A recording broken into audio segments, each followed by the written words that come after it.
Hello there, and welcome to Gravitonic. I'm Nick, and I want to know what my favorite things about electromagnetism is. It is actually an inconsistent theory, at least in the way we usually do it.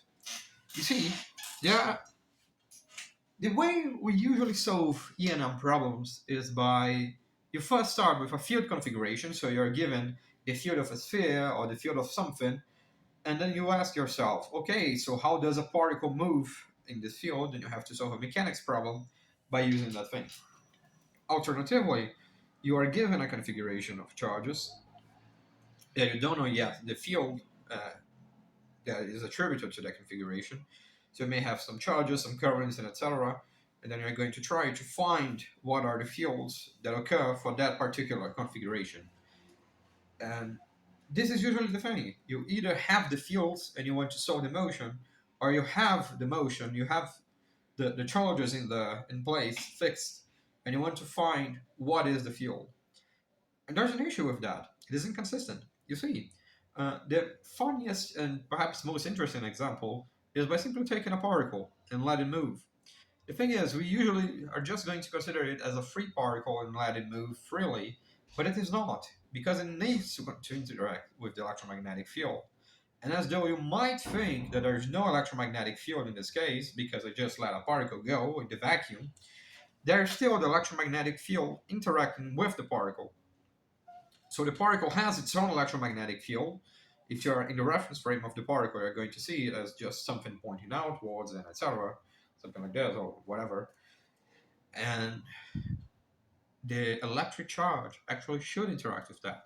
And it is really complicated because if you take a look at the field at the position of the charge, you're going to see it blowing up. It's infinite. It is gargantuan, and you simply can't deal with it. And this is one of the fun things in E&M. Using a particle doesn't really work. It is a really great approximation, but it should be seen only as an approximation. In order to really solve an electromagnetism problem, what you should do is to solve for both the charges and the fields at the same time. And you can't solve for point charges due to this problem because the field blows up. So it doesn't really make sense for you to write down the equations of motion coupled to Maxwell's equations and solve them both at the same time. Instead, what one can do in some cases, is to consider, for example, a charged fluid or a charged scalar field or a charged field, in which case you have charge smeared over space-time, over space, over whatever you want to think about, and you're going to solve Maxwell's equations alongside the equations of motion for that field with charge, which might be a fluid, might be simply a scalar field for simplicity, and stuff like that. Then you solve both equations together, you can actually get a consistent result.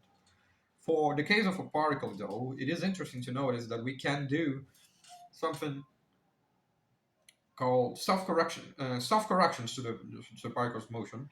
So how exactly is the particle interacting with itself?